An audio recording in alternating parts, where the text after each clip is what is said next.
अवध तुम्हार काज कुछ नाही। दीपोत्सव के इस 8वें संस्करण कार्यक्रम में आज इस समारोह की शोभा बढ़ा रहे हैं अयोध्या धाम के हमारे सभी पूज्य संतों की उपस्थिति में आज जो एक कार्यक्रम यहां पर आयोजित हो रहा है, केंद्रीय मंत्री पर्यटन और संस्कृति मंत्रालय के मंत्री माननीय श्री गजेंद्र सिंह शेखावत जी, उत्तर प्रदेश सरकार में मंत्रिमंडल के मेरे वरिष्ठ सहयोगी उप मुख्यमंत्री श्री ब्रजेश पाठक जी, प्रभारी मंत्री अयोध्या श्री सूर्य प्रताप शाही जी, प्रदेश के जल शक्ति मंत्री श्री स्वतंत्र देव सिंह जी, पर्यटन और संस्कृति मंत्री श्री जयवीर सिंह जी, प्रदेश सरकार के मंत्री श्री सचित चंद्र शर्मा जी,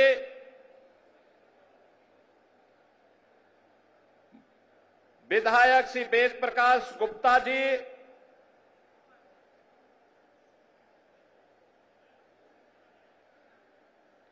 जिला पंचायत अध्यक्ष श्रीमती रोली सिंह जी,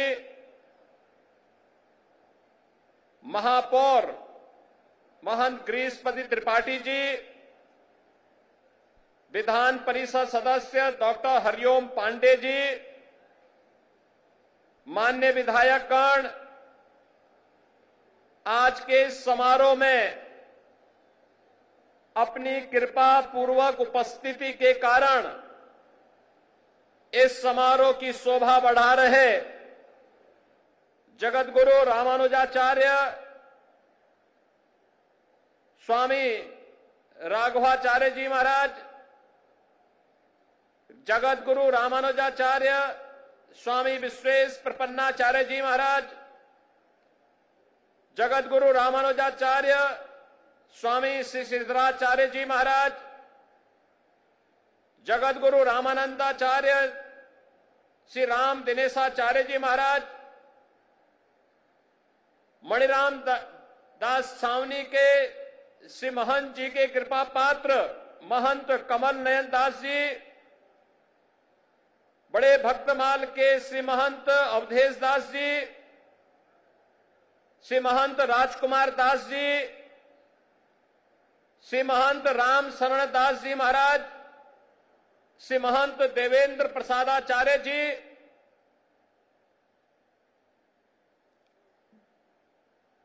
श्री महंत भरत दास जी,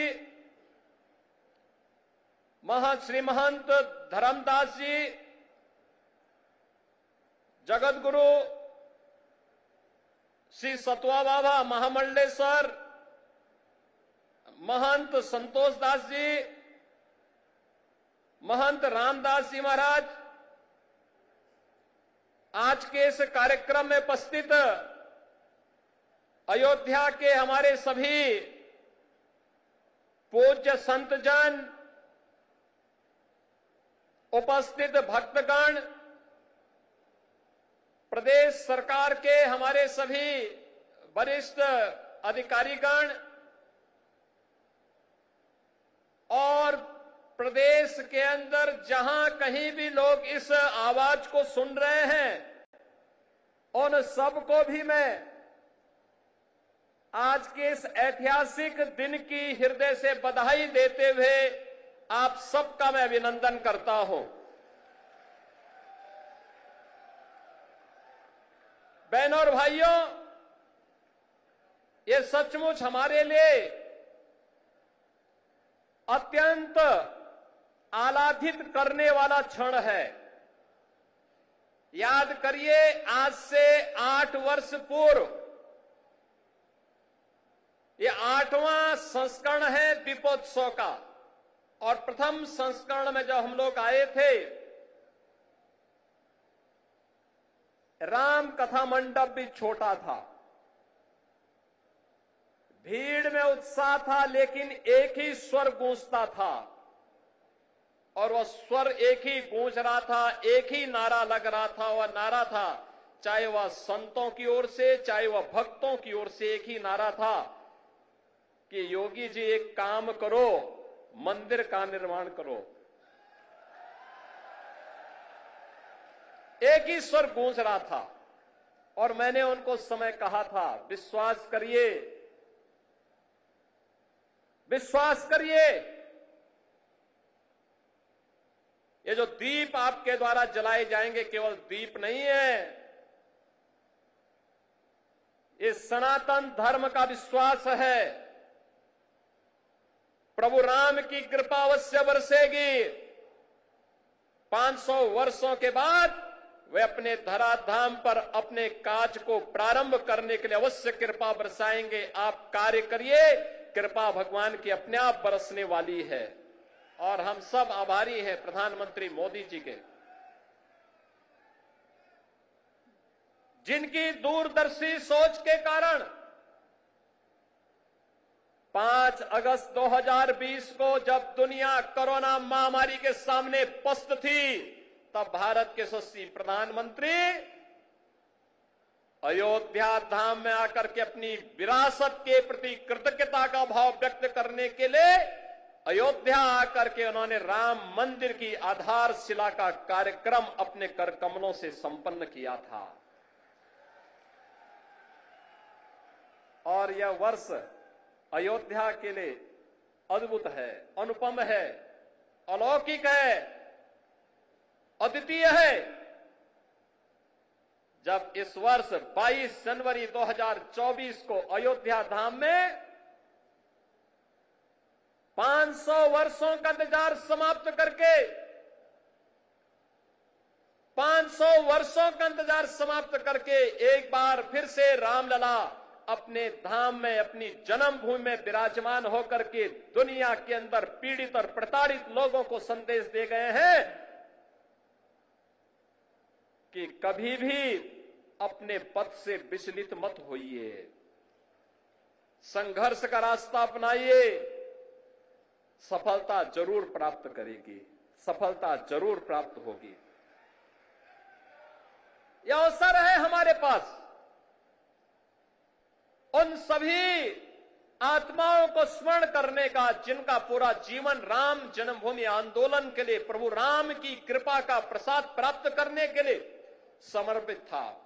मैं इस अवसर पर उन सभी पूज्य संतों को नमन करता हूं, उन सभी हुतात्माओं के लिए जिन्होंने 3.5 लाख की संख्या में अपना शहादत दे करके एक ही तमन्ना के साथ वे इस धराधाम से विदा हो गए कि चाहे जैसे भी हो, हमारे बलिदान की कीमत पर ही सही, लेकिन अयोध्या में राम मंदिर का निर्माण होना चाहिए। उनका संकल्प पूरा हुआ। अयोध्या में राम मंदिर का भव्य निर्माण का कार्य पूरा हो चुका है। रामलला फिर से अयोध्या धाम में फिर से विराजमान हो चुके हैं। लेकिन रामलला के विराजमान होने के बाद इस दीपोत्सव का पहला अवसर है। इससे पहले हम लोग बोलते थे और जो कहा सो करके दिखाया भी था। बहनों और भाइयों, ये डबल इंजन की सरकार जो बोलती है वो करके दिखाती है। अकेले अयोध्या धाम के विकास के लिए,